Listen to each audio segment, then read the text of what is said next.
bajo supervisión adulta.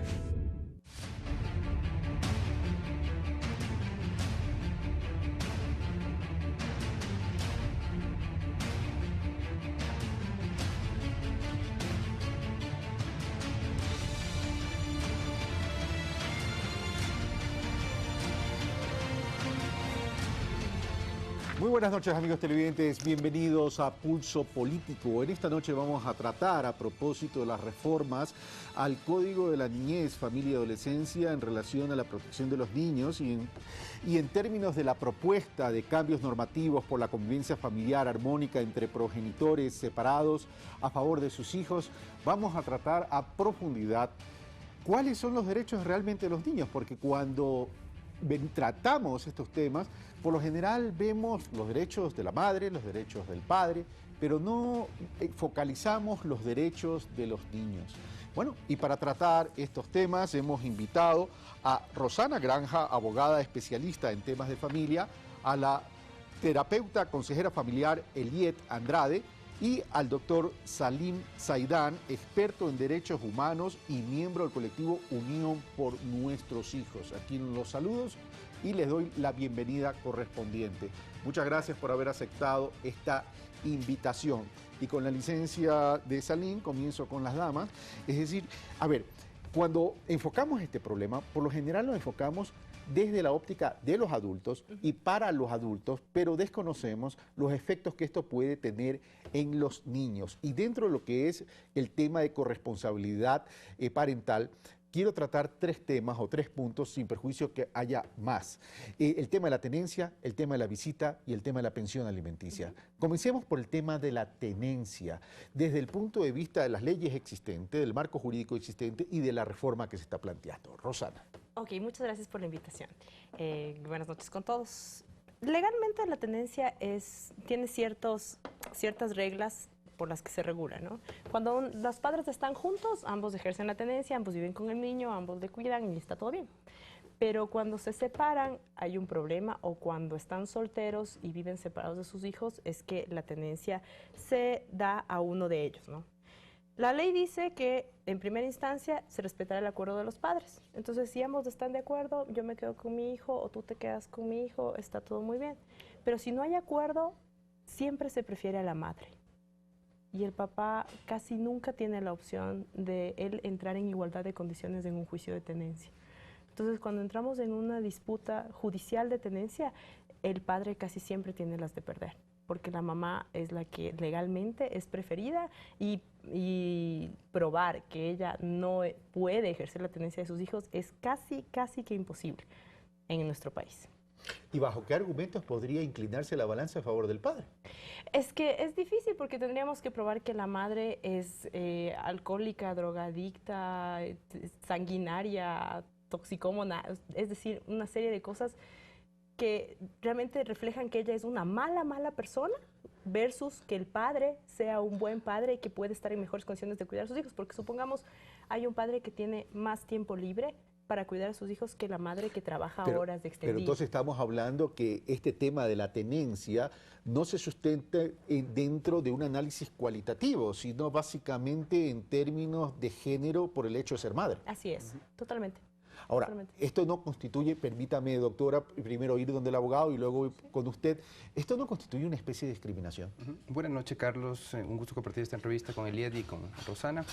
Efectivamente, es discriminatorio para la propia mujer, porque preasigna roles en la sociedad en el ámbito familiar. Básicamente ubica al padre como el proveedor, a la mujer como la criadora. Lo que hace es discriminar a la mujer. ¿Por qué razón? Porque obviamente le quita tiempo para el desarrollo profesional, para el crecimiento académico, ¿sí?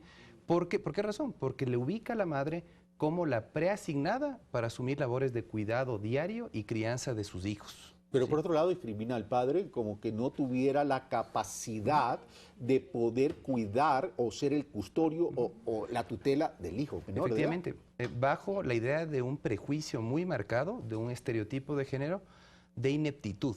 El padre inepto, el padre violento, el padre irresponsable.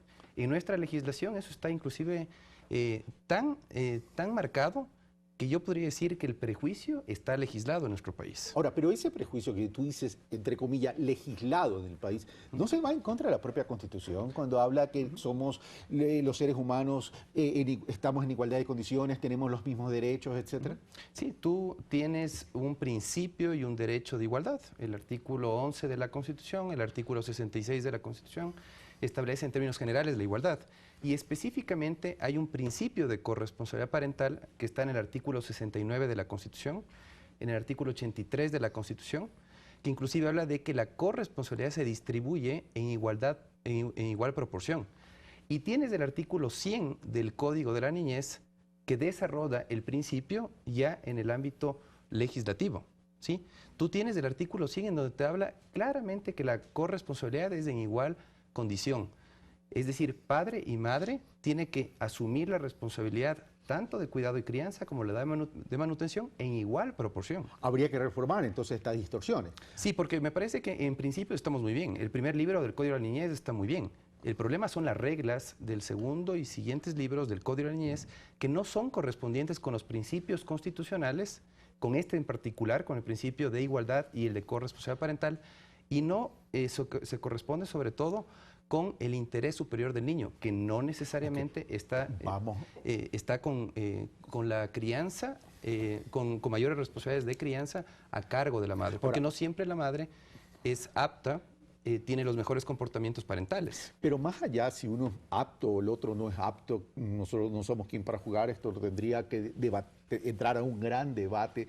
También tiene que ver es en las condiciones que se da la tendencia y en las condiciones que va a permitir el acceso de uno de los miembros de la pareja o uno de los padres hacia el niño y del niño hacia cada uno de los padres. En ese sentido, esto puede causar o generar, en caso de que esa tenencia no sea de calidad o que establezca barreras para permitir el acceso de uno de los padres al hijo y del hijo a los padres, ¿podría generar un efecto psicológico que afecte el crecimiento y el desarrollo del niño?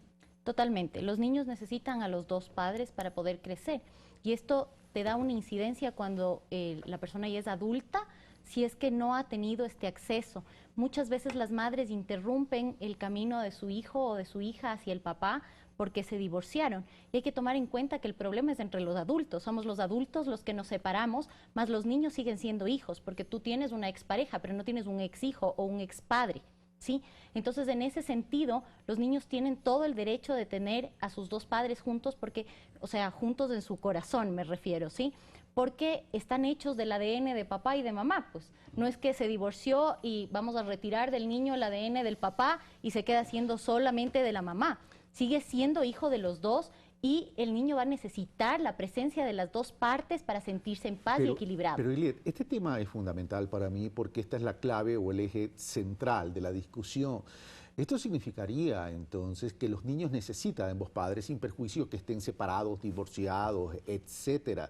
Pero el problema aparece también cuando una de las partes establece barreras en la relación del niño con uno de los padres. Entonces, ese efecto psicológico en la formación y en el desarrollo, de pronto no se lo ve en el corto plazo, se lo ve a futuro. Y eso los padres no están conscientes, ni la legislación está consciente de aquello. Totalmente, o sea, yo lo veo en la consulta a diario. En general, cuando ha habido un movimiento interrumpido hacia uno de los padres, los adultos empiezan a presentar muchísimas carencias y cosas que a veces nos parecen como muy simples, ¿no? Una persona que no logra conseguir trabajo, que no es estable en sus trabajos, muy probablemente tuvo un movimiento interrumpido hacia su papá. O una persona que no tiene cercana a la mamá no logra establecer relaciones afectivas duraderas ni estables.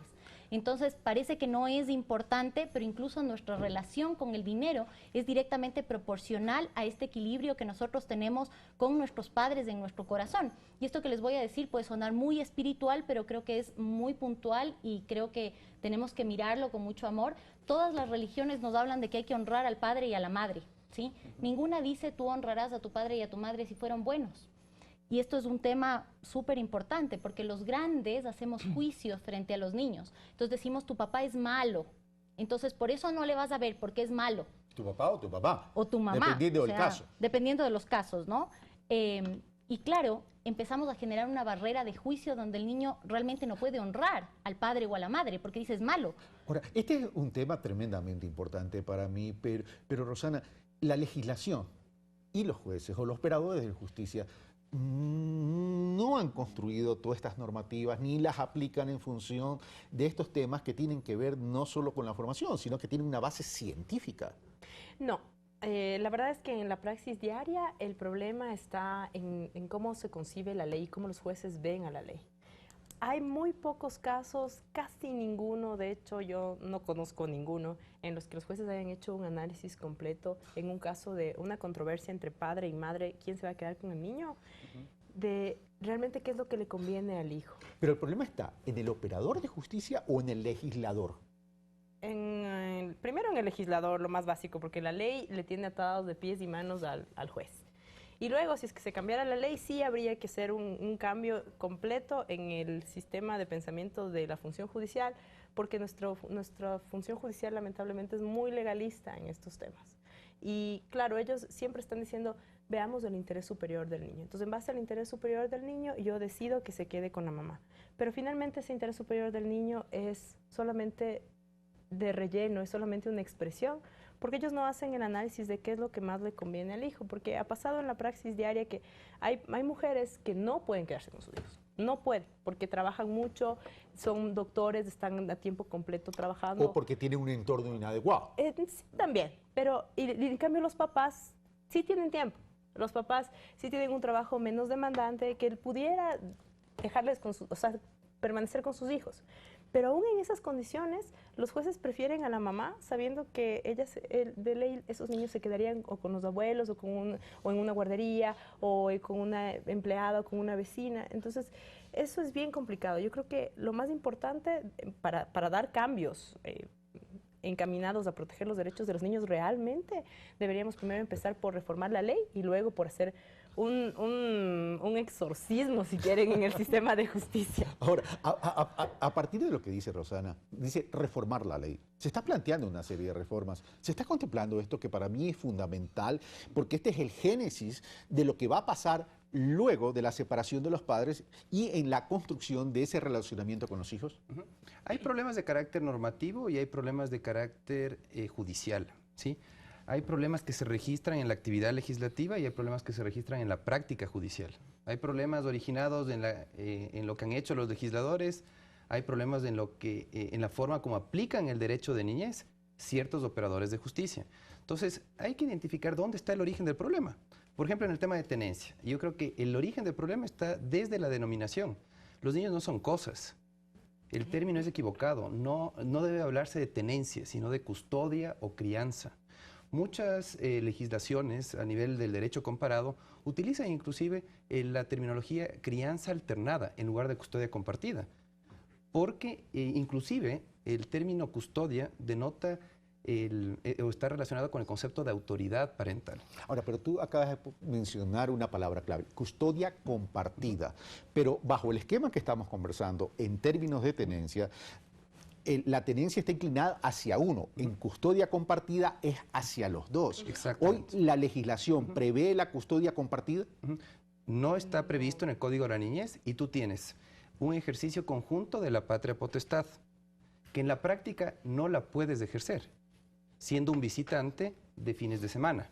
Si tú como no custodio visitas a tu hijo los fines de semana, te encargas de la recreación, te encargas de llevarla a tomar un helado a tu hijo, al cine, no asumes responsabilidades de cuidado diario, de acompañamiento en las labores educativas, de acompañamiento para las atenciones de salud. Definitivamente tenemos que orientar nuestros esfuerzos hacia contemplar la custodia compartida. ¿Por qué razón? Porque es el régimen que más garantiza la aplicación de la corresponsabilidad parental en cuidado, crianza y manutención, y además hace efectivo el ejercicio conjunto de la patria potestad. ¿Cómo un padre que le visita a su hijo los fines de semana puede tomar las decisiones del día a día si es que no le permiten acercarse a su hijo, por ejemplo, al centro educativo, si no le permiten llevarle al médico a su hijo?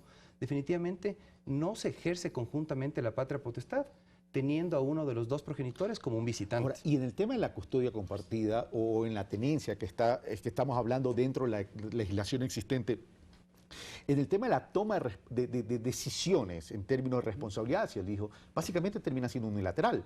Es decir, la otra persona termina siendo una figura decorativa que no es sujeto ni siquiera de consulta en cuanto a la responsabilidad que tiene también como padre en relación a su hijo. Porque tú no tienes la obligación de presentar planes de coparentalidad.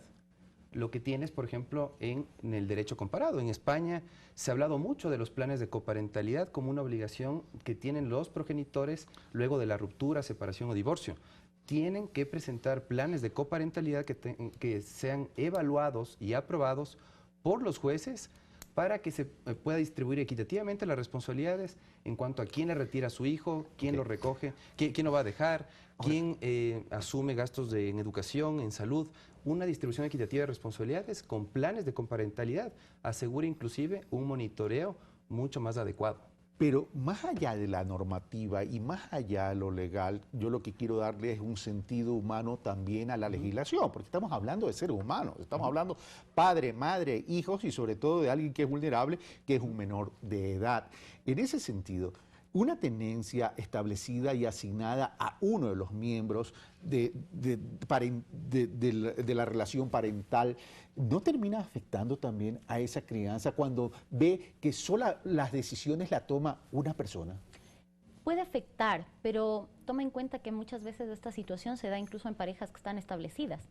Muchas veces hay una decisión unilateral porque es el padre el que decide o es la madre la que decide, porque muchas veces tenemos, así como tenemos partes patriarcales, muchas veces hay familias que son totalmente matriarcados, donde son las madres donde deciden todo. Entonces no es tanto esta la parte. Cuando el niño aprende a vivir con esto y le ayudamos a manejar bien, no es tan grave. El problema es cuando empezamos a poner juicios y a separar.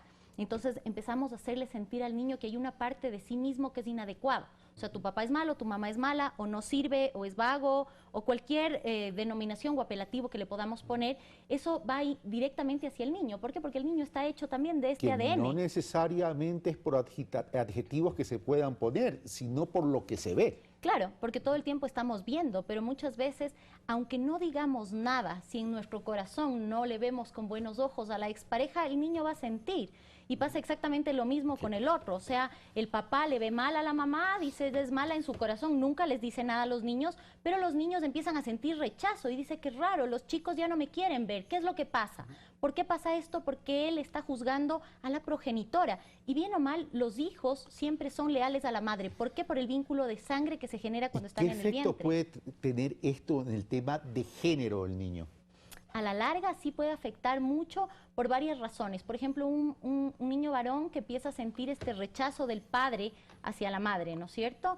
Va a decir, mi papá no la ve con buenos ojos a mi mamá, yo voy a proteger a mi mamá. Entonces yo voy a ser el hombre de la casa. Y este niño empieza a ocupar un lugar que no le corresponde, porque él es el hijo, él es el chiquito, él no tiene que cuidar peor del padre. Imagínate, esto no tiene sentido. O sea, desbarata el argumento de la familia donde tenemos un árbol genealógico que es como tal. Arriba están los padres y abajo están los hijos. La identidad. Exactamente, la identidad del lugar, porque tener un lugar es lo que nos permite que la sociedad inclusive tenga un orden. Porque si cada uno de nosotros hace lo que le da la gana y no ocupa el lugar que tiene que ocupar, tendríamos un caos absoluto. Entonces es exactamente igual con el sistema de la familia. Y es mucho más complejo en otros países cuando hablamos de matrimonios igualitarios que permiten la adopción y también hay un proceso de divorcio. ¿Ahí cómo se maneja eso? Totalmente. No es el caso del Ecuador, pero es una realidad. Es una realidad y es exactamente igual, pero para el niño es exactamente igual con el incluyente de que este niño tiene que mirar a sus progenitores biológicos.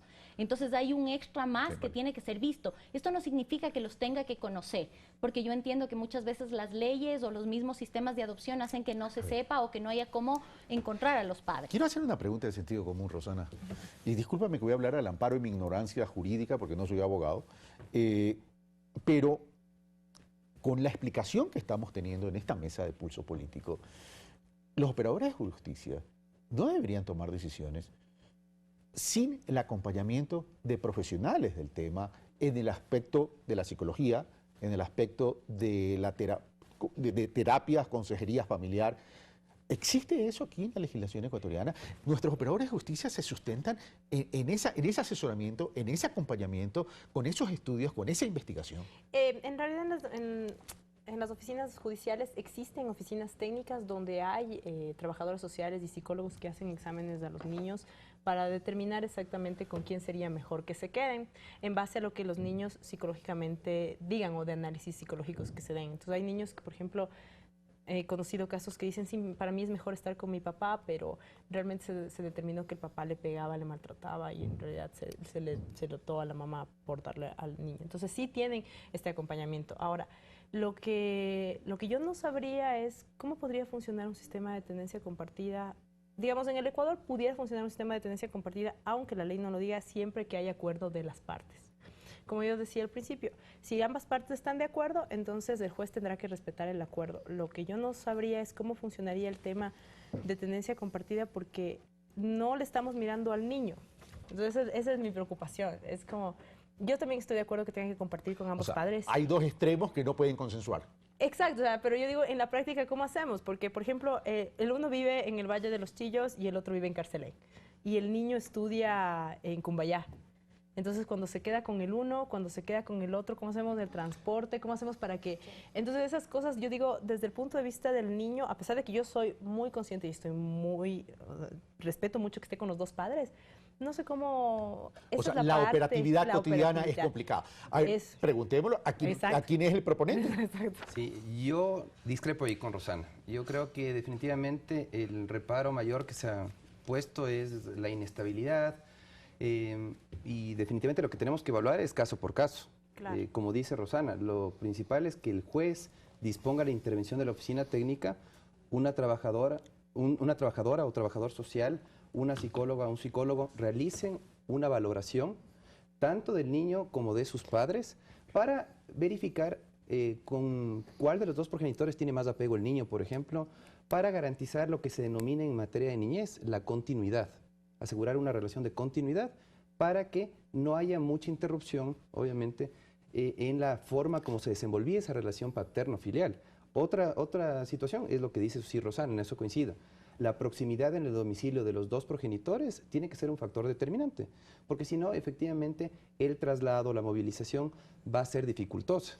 Pero todos esos factores tienen que evaluarse en cada caso. En España, por ejemplo, inicialmente fue incorporada la custodia compartida solamente por acuerdo, frente a escenarios de comunicación fluida, de bajo nivel de tensiones entre los progenitores, pero en el camino, ¿qué es lo que hizo España? Pasó a un régimen de custodia compartida que puede ser dispuesto por el juez a pedido de uno de los dos progenitores. Custodia compartida dentro de una misma ciudad, pero ¿qué pasa cuando los padres viven en ciudades distintas o en países distintos? Exactamente, ahí obviamente no sería procedente un régimen de custodia compartida porque efectivamente se generaría una inestabilidad, una interrupción en el ciclo educativo del niño que tendría que hacer que el juez, en ese caso, tome la decisión tal vez de conservar ese régimen de custodia exclusiva para uno de los dos progenitores, pero garantizando que se distribuya de la mejor manera los cuidados y el periodo de vacaciones. Porque yo creo que el problema central acá es el siguiente, Carlos. Sí. Los jueces resuelven en base a una preferencia que está en el artículo 106. ¿Qué dice? Niños menores de 12 años se prefiere a la madre para la custodia. En igualdad de condiciones. No, en igualdad de condiciones, el numeral 4 del artículo 106 te dice que se sigue prefiriendo a la madre. Ya fueron demandados como inconstitucionales estos dos numerales. Y el numeral 3, que me parece debería ser la regla en todos los casos, dice, se tiene que evaluar la estabilidad emocional, la madurez psicológica de ambos progenitores, en definitiva, aptitudes y comportamientos parentales de padre y madre para saber cuál de los dos progenitores es más apto para asumir mayores responsabilidades de crianza. Desde el punto de vista de la tenencia, pero yo quiero hacerles una pregunta que a lo mejor también es un poco complicada. A ver, de pronto nuestra legislación dice la tenencia a uno de los padres, pero resulta que quien tiene la tenencia o la tutela de uno de los chicos, ¿verdad?, está creando un mal ambiente del chico hacia el padre y significa que está dañando la relación. El afectado, el padre afectado, tiene la oportunidad y los espacios de normativa y jurídicos para poder reclamar diciendo no solo que yo estoy siendo afectado como padre con mis derechos, sino que adicionalmente esto le está causando un daño a mi hijo, por tanto pido que se revise este tema. No. Así de categórico. Sí, así de categórico. La alienación parental en nuestro país es reconocida como un problema social. Todo el mundo sabe que es un problema, pero legalmente no existe nada regulado, ni como maltrato infantil, ni como una causal para suspender o privar o disminuir ¿Por la patria ignorancia, potestad. por facilidad o por negligencia del legislador? Yo creo que es porque era un tema que en ese momento no era estudiado lo suficiente y que ahora más bien ha sido vastamente estudiado. Y es porque en realidad se da en la práctica. Se separan los dos y la mamá le dice, lo que pasa es que tu papá no me pasa la pensión de alimentos, entonces no le importas. Tu papá no viene a visitarte, entonces no le importas. Tu papá no te deseó feliz cumpleaños, entonces no le importas. Y es una cosa que en el niño va calando, ¿no? Y es terrible. Yo algunas veces he asesorado... Pero me parece terrible que no haya posibilidades de revisión en ese tema. Sí, sí debería ser reformado, porque yo algunas veces he asesorado y lo que más se da en los casos que yo he visto es cuando las madres le dicen, siempre que te vas con tu papá regresas enfermo. Entonces ya no te vas a ir porque tu papi no te sabe cuidar. Y es claro, en el niño todo el tiempo le dicen eso y todo el tiempo está como, sí, o sea, mi papá no me sabe cuidar, mejor no me voy, mejor me quedo, y eso rompe los nexos con el papá. Eliet, ¿quieres agregar algo a esto para pasar a otro tema? Sí, es muy importante este tema porque justamente esa separación que en general producen las mujeres, porque esto es muy fuerte decirlo, pero creo que es importante que se aclare. Muchas veces somos las mujeres las que ponemos este límite contra el papá, porque el hombre es muy respetuoso en esto. Cuando la madre pone una limitación, los hombres en general solamente se quedan al borde y lo miran. Entonces también creo que no solo tiene que ser un tema de que lo veamos por el lado legal. Yo creo que también es un tema de educación, que tenemos que empezar a ir concienciando en nuestros hijos para que cuando ellos crezcan puedan ir cambiando la sociedad que tenemos, porque no es solo un tema de normativa. O sea, aquí estamos hablando de conciencia, de nivel de conciencia y de poder mirar las cosas en otra perspectiva, que eso es un proceso educativo, no solamente legislativo. Ahora, pero en este tipo, si ya estamos hablando no solamente desde el punto de vista formativo del desarrollo del niño, dentro de la propuesta que este colectivo Unión por Nuestros Hijos está proponiendo, habla de considerar a la manipulación y la alienación parental como un tipo de maltrato infantil. ¿Esto configuraría ese tipo de delito, ese tipo de transgresión, llamemos así? Tú tienes, Carlos, 4 categorías de derechos en el primer libro del Código de la Niñez. Por ejemplo, tienes los derechos de protección, dentro de los cuales está el derecho a la integridad personal, dentro de la cual está la integridad psicológica del niño. Y tienes otro derecho que es muy importante, que es el derecho a la identidad, que es parte de los derechos relacionados con el desarrollo.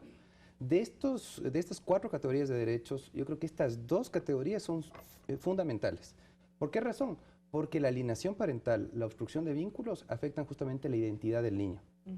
¿Sí? Le induce a pensar negativamente con respecto a uno de sus 2 progenitores, no le permite formarse un criterio libremente de su progenitor, no le permite que se relacione fluidamente con su progenitor, ni que pueda expresar espontáneamente afecto a su progenitor.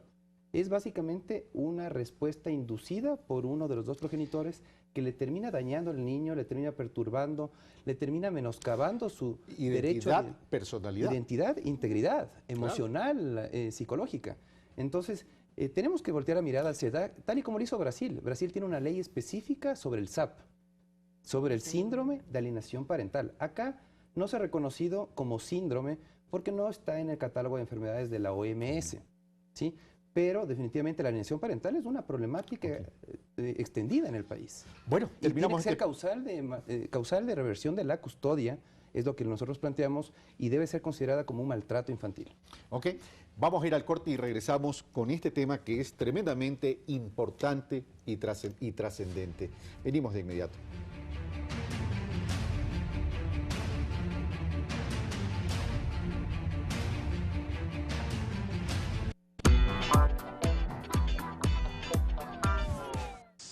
¿Piensas desaparecer de nuevo? Regresaré lo antes posible y te buscaré, ¿está bien? ¿Me lo prometes? Habrá sangre derramada por la traición de una familia.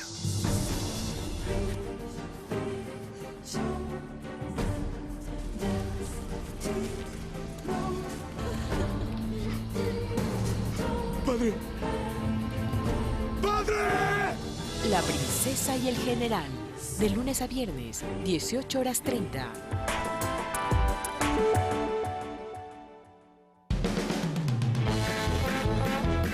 Bueno, yo tengo muchísimas heroínas dentro de mis expresiones.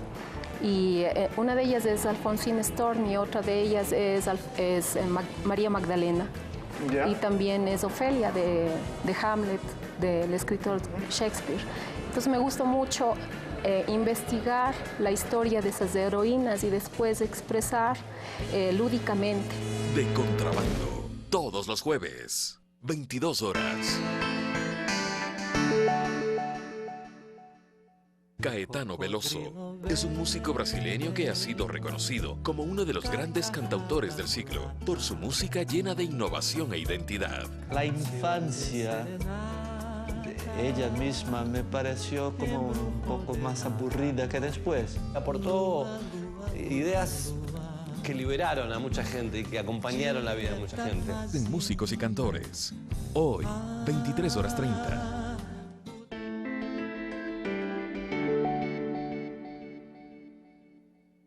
Esta semana, en Mundo al Revés, el símbolo eterno de la revolución y soberanía cubana. De todos, de los revolucionarios, de los patriotas. Su vida, sus ideales y su legado. En la segunda parte de la vida de Fidel Castro. Este jueves, 22:15. Preferimos perecer a renunciar a nuestra soberanía.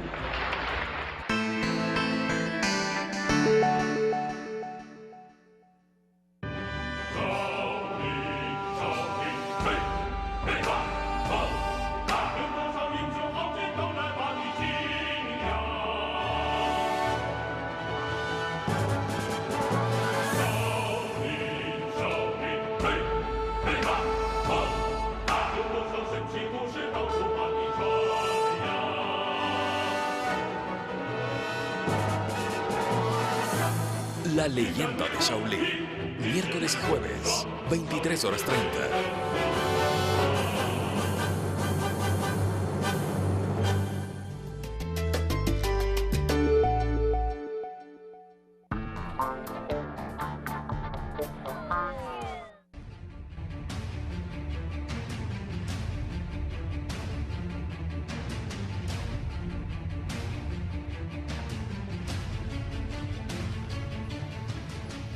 Bueno, continuamos en Pulso Político, estamos tratando el tema de la corresponsabilidad parental, tema, por cierto, que no es muy tratado por los medios de comunicación y tampoco se lo trata de forma eficiente desde el legislativo.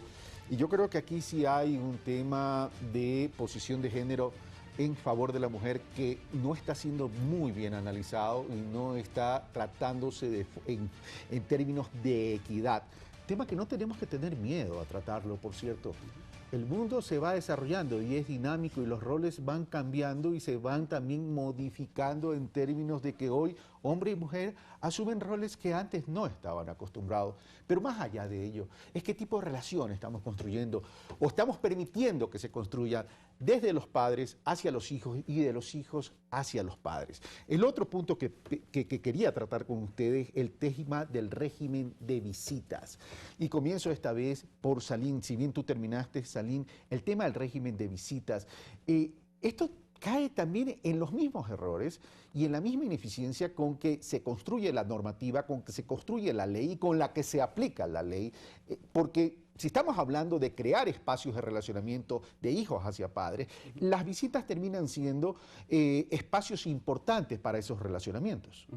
Así es. La relación paterno-filial está reducida a un régimen de visitas esporádico en la que el padre definitivamente tiene que ser muy estricto en el cumplimiento de un horario, ¿sí?, que viene a ser muy similar a las visitas en el régimen penitenciario. Yo hago esa equivalencia porque lastimosamente acá en el Ecuador se nos ha reducido a los padres a visitantes esporádicos de nuestros hijos, ¿sí?, que somos severamente sancionados cuando incumplimos el régimen de visitas. Somos acusados inclusive de secuestro. Cuando no entregamos a nuestro hijo una vez cumplida la hora de la visita. Es tan drástica la regulación que claro, hay una serie de respuestas desde el ámbito judicial cuando tú incumples el régimen de visitas, pero cuando la madre incumple el régimen de visitas, generalmente no se aplica el requerimiento judicial, o en algunos casos se puede aplicar el requerimiento judicial, pero no pasa el apremio personal. ¿Cuándo tú has visto una madre obstructora que haya sido privada de su libertad, a la que se le haya aplicado el apremio personal? Está contemplado en la legislación. Yo no estoy de acuerdo. Estoy promoviendo que se elimine el apremio personal en estos casos, pero mientras está vigente se podría aplicar. Pero tú tienes en cambio del otro lado a un padre que incumple con 2 o más pensiones alimenticias y definitivamente el apremio personal se le aplica, pero con muchísima Ya vamos a ir al tema de la pensión de los alimentos, pero el tema, vamos al régimen de visita, porque para mí esto es fundamental en el relacionamiento padre-hijo. Tienes derechos atrás del régimen de visitas. El artículo 21 del Código de la Niñez, dentro de los derechos de supervivencia, dentro de estas 4 categorías que te mencionaba, tienes el derecho a relacionarte con tus padres de manera permanente, regular, ¿sí? De manera permanente y regular, de manera periódica. Te dice el Código de la Niñez, te dice la Convención sobre los Derechos del Niño. Es periódico, es permanente la relación. Cuando tienes un régimen de visitas quincenal, generalmente por horas, definitivamente no te puedes relacionar con tu hijo por horas, los fines de semana, sin poder ser parte activa de la vida de tus hijos en el día a día. Permíteme, don Rosana, pero ¿bajo qué considerandos se creó esta normativa, existe esta ley o se aplica la ley en términos de poner un régimen de visita tipo camisa de fuerzas en la relación padre-hijo? Ya, lo que pasa es que... Cuando hablo de padre, hablo padre o madre, pues, ¿no? Sí, sí, claro. Lo que pasa es que judicialmente cuando hay casos de visitas donde se resuelve el régimen de visitas, normalmente solemos poner regímenes abiertos de visitas. Regímenes abiertos o semiabiertos. Entonces, ¿el régimen abierto en qué consiste? En que ambos padres están de acuerdo, el padre le llama a la mamá y le dice, disculpa, ahora quiero ir a ver a mi hijo, por favor, tenle listo a las 3 de la tarde, y la mamá, digamos, le tiene listo a las 3 de la tarde. Entonces es un régimen abierto donde pueden ellos negociar los días y van viendo. El problema, claro, el problema es que no podemos controlar eso, no sabemos cómo se cumple, porque le llamo y le digo, a las 3 de la tarde le puedes tener listo a mi hijo, no porque se va al médico, no porque tiene entrenamiento, no porque se va al cine, no porque se va con los amigos, entonces el papá nunca le puede ver. Hay otros regímenes que son un poco más estrictos porque a los abogados, en cambio, nos gusta tener un poco de control. Y estos regímenes son, a ver, entonces, pongámosle horario, pongámosle martes, jueves y viernes, pongámosle de 3 a 5 de la tarde. Entonces ahí empieza el problema, porque las mamás empiezan a decir, ok, le vienes a ver a las 3. 3 y 1, no sé, no llegaste puntual, entonces ya no te lo puedes llevar. Igual, si es que es hasta las 5, llegó 5 y 10, ya le estamos llamando a la policía, haciendo un tremendo escándalo porque ha llegado tarde. Entonces ahí es cuando hay conflictos. Ya. Y el problema de las visitas en estos regímenes que son más cerrados y que sí constituyen camisa de fuerza para los padres, porque supongamos que un papá no puede. En el trabajo se le complicó, tuvo alguna calamidad, no puede, ya no le puede ver al hijo, tiene que esperar un montón de tiempo. Entonces, esto sí es problemático para los padres, pero además de todo eso, lo que no hemos previsto dentro de los regímenes de visitas en nuestro país es qué hacemos con los días festivos y los feriados. Día del Padre pasa con la mamá y los papás. Navidad pasa con la mamá y los papás. Año Nuevo pasa con la mamá y los papás. Día de la Madre pasa con la mamá y los papás. Entonces, cumpleaños pasa con la mamá y los papás. Entonces, nunca hay un relacionamiento realmente con el padre y peor aún con la familia, con los familiares del padre. O sea, los abuelos del padre casi nunca le ven y eso produce en el niño un distanciamiento total de toda la familia y es tenaz. Entonces, claro, estos regímenes, la ley solamente dice los niños tendrán derecho a las visitas periódicas, a las visitas con sus padres, pero no establecemos ni los regímenes porque hemos pensado que, claro, la gente iba a solucionar sus conflictos de manera tranquila. Y sí, o sea, cuando hay tranquilidad y ambos padres, digamos, conversan y están en un régimen normal, no se odian, están bien, pueden conversar y decir, ¿sabes qué? Hoy tengo un compromiso, por favor, te puedes quedar el fin de semana o mañana, pero eso no sucede en la mayoría de los casos. Ok, ahora, el tema del entorno, de la familia, quien tiene la tendencia, el hijo está con quien tiene la tendencia y con el entorno de quien tiene la tendencia. ¿Cuál es la importancia también que el niño se relacione con el entorno de la otra parte? Es totalmente necesario. ¿Por qué? Si lo vemos desde el lado de que nosotros venimos desde una herencia, la relación de los hijos o de estos niños con sus abuelos, por ejemplo, es indispensable porque ellos tienen que reconocer de dónde vienen, porque no solamente reconozco a mi papá, reconozco que mi papá viene de mis abuelos y al poder ver a mis abuelos tengo algo más que me identifica y me permite crecer como individuo. ¿Que forma parte de su identidad? Totalmente, es la identidad. ¿Por qué? Porque de pronto el abuelito era arquitecto y nadie más era arquitecto y este niño se identifica con esto y para él eso es importante. Y es un vínculo que a la larga es muy profundo porque los niños tienen, como lo repito una y otra vez, el ADN de ambos padres. Entonces es totalmente necesario. Y creo que el que los padres puedan llegar a acuerdos es lo más importante, porque tú puedes normar a través de la jurisprudencia todas estas cosas, pero si igual la madre lo manda de mal modo o con su corazón lleno de dolor, lleno de saña, el niño igual va a ser afectado. O sea, no es una cuestión de forma, es una cuestión de fondo, donde en realidad tenemos que trabajar un poco más profundo. Y no sé hasta qué punto, por ejemplo, puede la ley intervenir para que los padres hagan una terapia conjunta para solucionar sus problemas en beneficio del niño, por ejemplo. Y en ese sentido, se puede establecer... Bueno, me dices que la ley no lo prevé, pero se pueden establecer mecanismos de mediación obligatoria, que es una parte de las propuestas de ustedes también, en el sentido de corregir este tipo, yo diría, ya no de distorsiones, sino de atropellos hacia el propio niño. Mira, Carlos, que inclusive acá en el país tienes colegios que tienen ciertos protocolos de actuación en caso de rupturas o separaciones. Les forzan a los padres de familia a someterse a terapias familiares para poder llegar a acuerdos mínimos y procesar mejor sus diferencias en beneficio de sus niños, ¿sí? Les forzan. Inclusive hay un colegio acá en el país que prevé la expulsión del niño en caso de que no se sometan ambos padres a la terapia familiar. La expulsión del niño, pero termina siendo el niño siempre la víctima. Yo lo expuse en el Consejo de Igualdad Intergeneracional este tema, ¿sí? Y lo que me hacía notar Álvaro Sáenz y Carlos Muñoz, que nos recibieron a un grupo de padres, es que la consecuencia es muy severa. La consecuencia del incumplimiento a someterse a este tipo de terapias. Pero definitivamente la mejor manera de entrar a un proceso de mediación es haber hecho primero una terapia.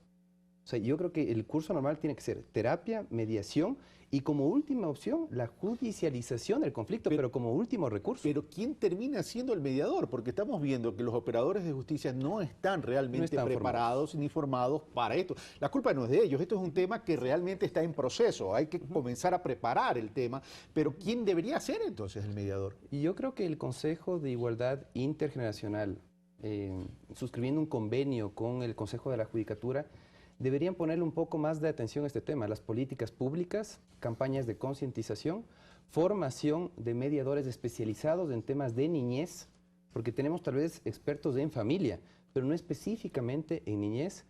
Tenemos también que contar con centros de mediación especializados acreditados en el Consejo de la Judicatura. Pero hay algo más que yo les quiero preguntar. O sea, a ver, estamos hablando de memoria.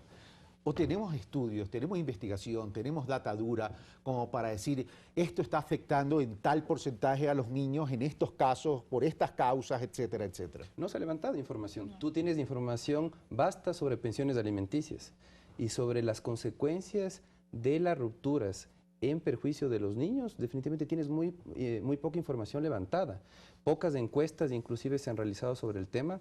Generalmente todas están enfocadas a la violencia de género, entendida como violencia contra la mujer. Esa idea está muy arraigada acá en la sociedad. Violencia de género, todo el mundo la identifica como violencia contra la mujer. Y no, la violencia contra los niños es una problemática muy sensible actualmente porque la obstrucción de vínculos no solo afecta al padre, afecta sobre todo al niño. Eliet. Bueno, esto es algo que lo vemos a diario. Una de las cosas que a mí más me llama la atención dentro de la consulta es que muchas veces las parejas, los padres, los varones me dicen yo no me quiero separar. O sea, ya no estoy feliz, no estoy bien en la relación, pero no me quiero separar porque sé que el vínculo con mis hijos se va a cortar. ¿Ustedes se imaginan? Pero tampoco es la solución. No, pero muchas veces esto es muy severo y es muy grave porque ¿qué ejemplo le estamos dando al niño? Le estamos diciendo tú estoicamente tienes que aguantar una situación donde no eres feliz por estar con tus hijos. Esa es la realidad in situ, pero ¿cuál es la reacción del niño ante eso? Para el niño esto es mucho, a la larga, porque el niño no es algo consciente. O sea, lo que quiero que comprendan de esta parte es que no es algo que les decimos a los niños, porque los papás no les vamos a decir, mira, yo me estoy quedando por ti. Bueno, ha pasado que se los dicen, ¿no? Pero aunque no lo digan, el niño lo va a entender en su alma. Y cuando sea grande va a sentir que tiene una deuda con ese padre, porque dice, tú fuiste infeliz para estar conmigo, entonces yo te debo algo a ti. Y se queda anclado al padre o a la madre y no le permite crecer. Y se construye un sentimiento de culpa. Totalmente, y no puede ser feliz, porque cuando se enamora de alguien y quiere tener una familia que va a estar muy linda y muy feliz, va a decir, no, si mi papá fue infeliz, ¿cómo yo voy a ser feliz? Entonces inconscientemente se sabotea la realidad y busca ser infeliz. Entonces consigue de pronto una mujer a la que no ama mucho y la embaraza. Y tú me vas a decir, no, esto es una cosa fortuita. No, inconscientemente nuestro alma, claro, nuestra alma busca esto y sincroniza los eventos para que podamos seguir una línea familiar de herencia de lo que recibimos de nuestros padres. Y además recordemos que hay una realidad trágica, traumática y preocupante en el Ecuador y en Latinoamérica.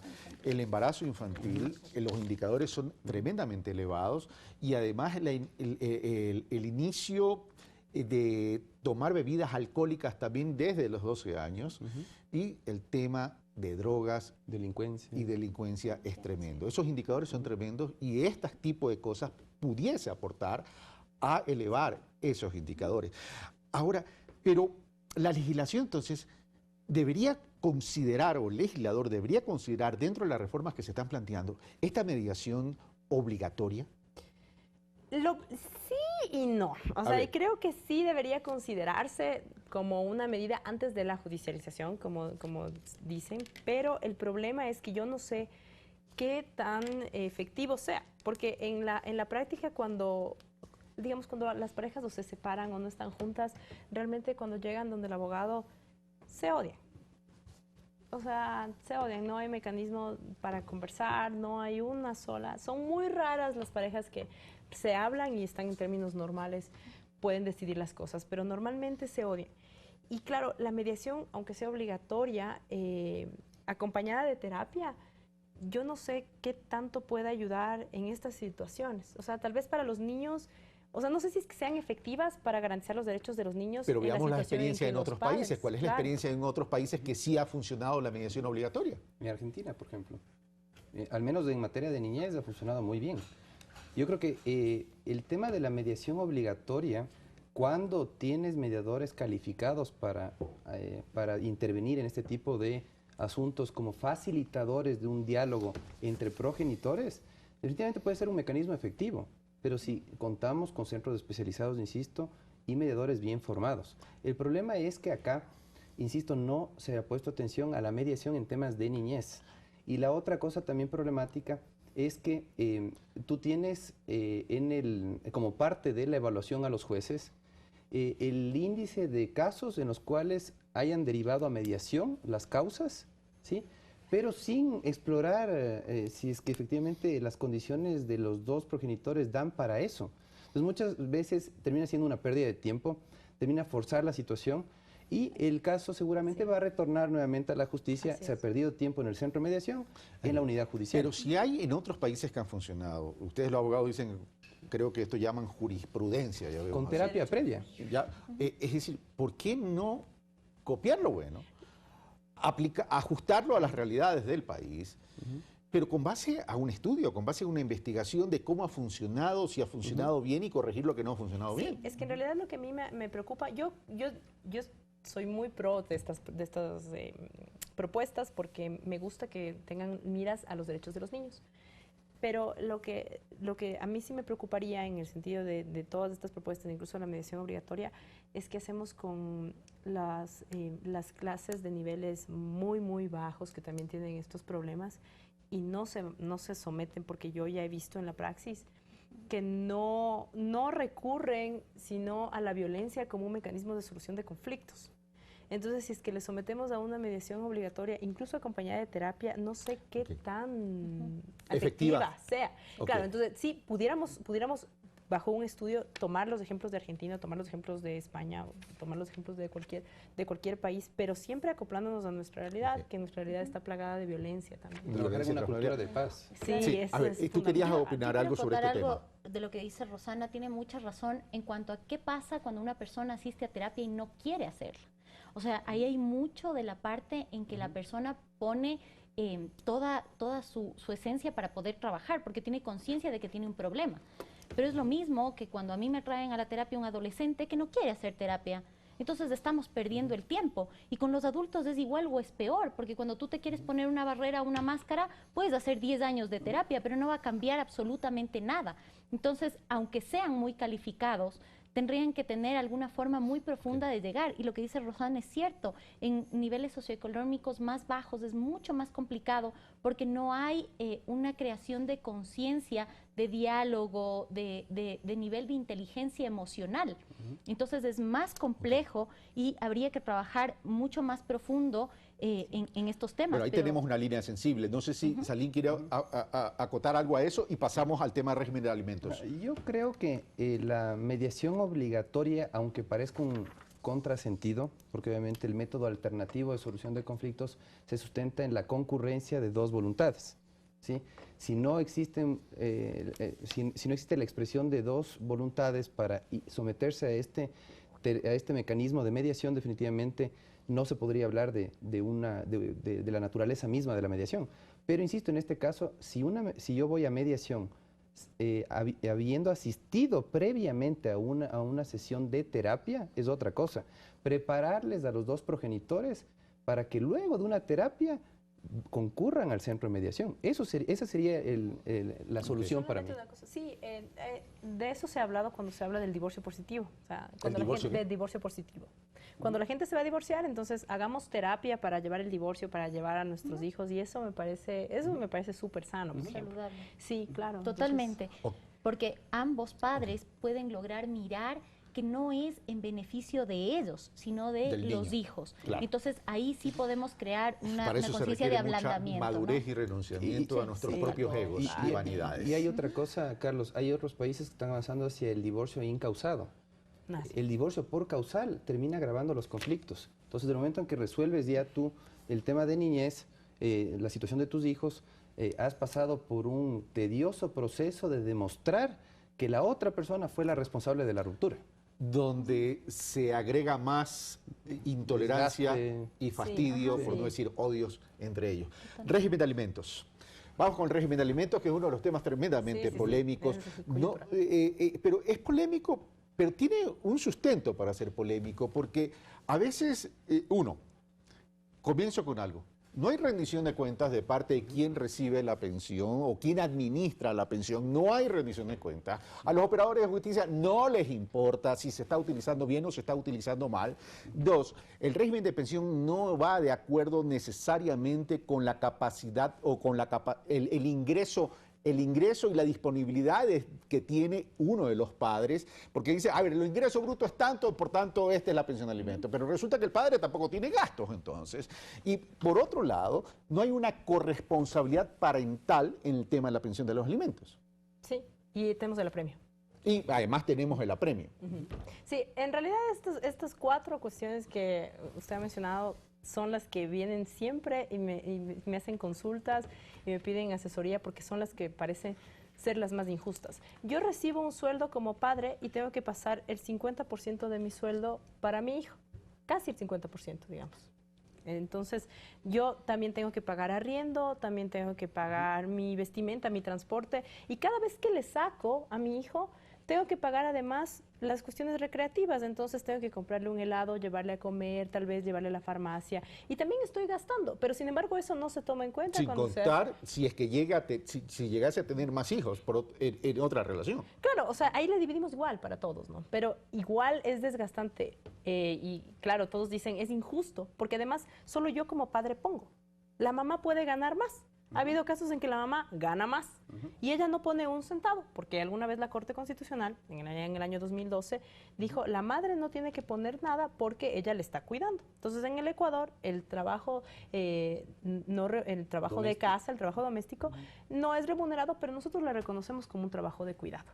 Entonces, por eso las madres que se quedan con sus hijos, o incluso los padres que se quedan con sus hijos, no tienen que poner la pensión de alimentos. Entonces, claro, la mamá, lo que la Corte Constitucional no tomó en cuenta es que hay madres que ejercen la tenencia de sus hijos que trabajan también. Entonces ellas no están cuidando a sus hijos, están cuidándole o una guardería, o una empleada, o una vecina, una tía, o una prima. Entonces ellas están delegando ese cuidado y ellas están, por otro lado, produciendo pues, y ganando más dinero, y ese dinero no se tiene en cuenta para el desarrollo económico del hijo, porque la Corte dice, ok, lo que pasa es que los niños tienen que responder a la situación socioeconómica de sus padres, pero no estamos tomando en cuenta esto, y eso es injusto. Entonces, claro, los padres me dicen, es injusto que se haga esto, pero lamentablemente desde la existencia de la tabla de alimentos de nuestra legislación, es como que se aplican las cosas así, sin pensar. Entonces yo suelo decir, a veces los jueces, entonces, ¿para qué están? Pues si no van a analizar caso por caso. Y el problema es que a los jueces también se los evalúa por casos supuestamente resueltos, entonces lo resuelven como... Exacto, porque de cualquier forma. Porque por la cantidad y no por la calidad de la resolución. Van a las audiencias y dice cuánto gana, ok, ya esto es lo que tiene que pasar de alimentos, pero no estamos analizando. Hay padres que tienen, sus nuevos matrimonios tienen cáncer, o sea, las esposas tienen cáncer, tienen un hijo enfermo, y eso no se analiza nunca. Entonces, y sin contar con el apremio. Salim. Sí, hay varios parámetros legales para la fijación de las pensiones alimenticias, las mal llamadas pensiones alimenticias, porque hay 9 parámetros para determinar cuáles son las necesidades materiales de nuestros hijos.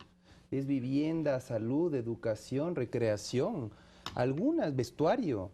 No solamente se reducen al tema alimenticio, desde la denominación es errada. Después, tú tienes varios parámetros para la fijación de pensiones alimenticias, ¿no es cierto?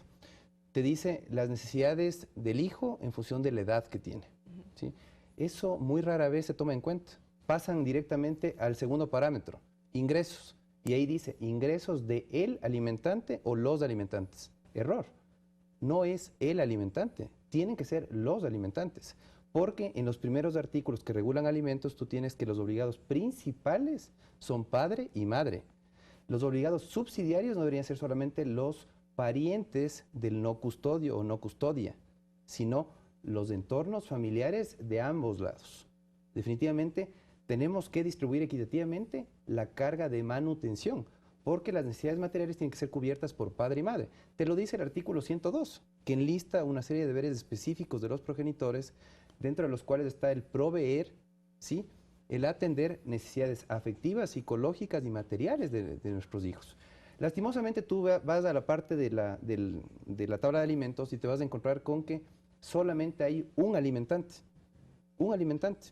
Y la preocupación que tuvieron jueces de niñez en el año 2013, cuando sometieron una serie de consultas de constitucionalidad a la Corte Constitucional, es que ellos se sentían como jueces, se sentían operadores mecánicos. Decía que la tabla les impide una libre valoración judicial de las pruebas en cada caso en particular. Es otra camisa de fuerza. Exacto. Sí. Entonces, eso sí es absoluto. Sacan la calculadora, revisan los ingresos, roles de pago, declaraciones de impuestos, consumo en tarjetas. Además es una investigación en la que el padre es objeto de sospecha y de acoso judicial, ¿no? Básicamente es, a ver, ¿tiene autos? ¿Tiene casas? ¿Cuál es su patrimonio? Y una indagación que llega a ser perverso. Ahora, ¿no? ¿Y no hay una obligación de rendición de cuentas de parte de quien administra eso? No hay una obligación de rendición de cuentas. ¿Helen?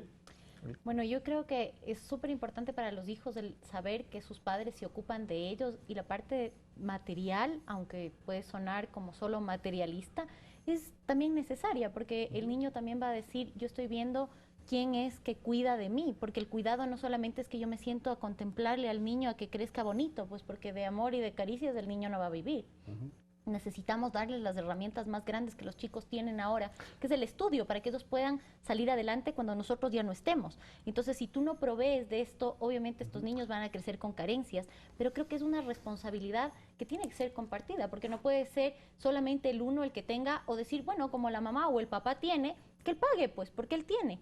No importa, puedes tener una madre millonaria, tiene que ser compartido. O sea, el padre también tiene que aportar la mitad de lo que el chico está gastando. Ahora, pero hay otro tema también, que se pueden montar verdades sobre mentiras que inducen al operador de justicia a tomar decisiones incorrectas y qué responsabilidad tiene ese padre o madre que hace esto, porque los operadores de justicia tampoco se fijan en eso. Volvemos al tema, la mujer es madre, la madre por tanto hay que favorecerla. Sí. Pero entonces, ¿cuál es la solución? Es una victimización, es del estereotipo de la Madre Santa. Hay algunas publicaciones, inclusive yo les invito a leer, sobre la Madre Santa. ¿Qué es lo que más o menos plantea esta teoría? Que se asume que la madre siempre va a ser la víctima, la madre siempre va a ser la más apta para el cuidado y la madre siempre va a estar en una condición más desfavorable en cuanto a sus ingresos. La OIT te dice que los ingresos de la madre son el 20% inferiores que los del padre. Pero bueno, siguen teniendo ingresos, están insertados en el mercado laboral y tienen que cubrir también necesidades materiales. Bueno, debe haber una corresponsabilidad. Entonces, conclusiones, 30 segundos cada uno. Salim. Revisión urgente de la normativa, reformas al Código de la Niñez, no hablar de tenencia, hablar de custodia, no hablar de visitas, hablar de convivencia familiar. Definitivamente eliminar el apremio personal porque es una medida inefectiva y además la prohibición de salida del país porque sí, sin que se lo justifique el momento en que se lo solicita y el momento en que se lo dispone, es un grave problema que afecta la libertad de los padres y que está afectando la posibilidad inclusive de generar recursos para cumplir con su obligación en cuanto a manutención. Gracias, Salim. Rosana. Yo lo que creo es que deberíamos sí reformar, como dice Salim, reformar todo el sistema de justicia en el sentido de que los niños sean los más importantes, de que las tenencias, las visitas se tomen en cuenta no en base a que la madre es la mejor, la madre es la más importante, sino a cuál de los dos padres realmente tiene la capacidad para incidir mejor o para influir mejor o para estar mejor en la vida de sus hijos. Y además el tema del apremio en pensiones de alimentos, yo lo que sí creo y siempre lo he dicho y estoy consciente, yo creo que se debe eliminar la tabla de pensiones alimenticias y tomar decisiones caso a caso y eliminar los apremios que no han hecho otra cosa que hacer perder empleos a las personas y que no pueden cumplir con las obligaciones. Estamos tratando este tema como un tema industrial dentro de la legislación, prácticamente. Hay una tabla y hay que aplicar. Bueno, para mí es importante que tomemos una conciencia, todos los seres humanos, de que todos venimos de una madre y de un padre y que son necesarios los dos para vivir y que si no pudimos tener un buen matrimonio, podamos tener al menos un buen divorcio y que generemos también espacios de diálogo justamente para que nuestros chicos puedan tener un mejor futuro, porque no se trata de nuestros egos personales, sino se trata del bienestar para ellos. Muchas gracias, damas, caballero, por estar y compartir este análisis en la mesa de Pulso Político, que por cierto debería ser replicado en otros medios, en otros espacios, porque son los niños los que están en juego, los niños los que están en juego. Mi objetivo el día de hoy en Pulso Político es crear conciencia social sobre este tema, no solamente en las familias, sino también en los legisladores, que a veces no entienden sobre este tema y terminan adicionalmente legislando e impactando negativamente a los niños. Esto fue Pulso Político, soy Carlos Rabascal y como siempre son ustedes los que sacan las conclusiones. Un fuerte abrazo. Gracias.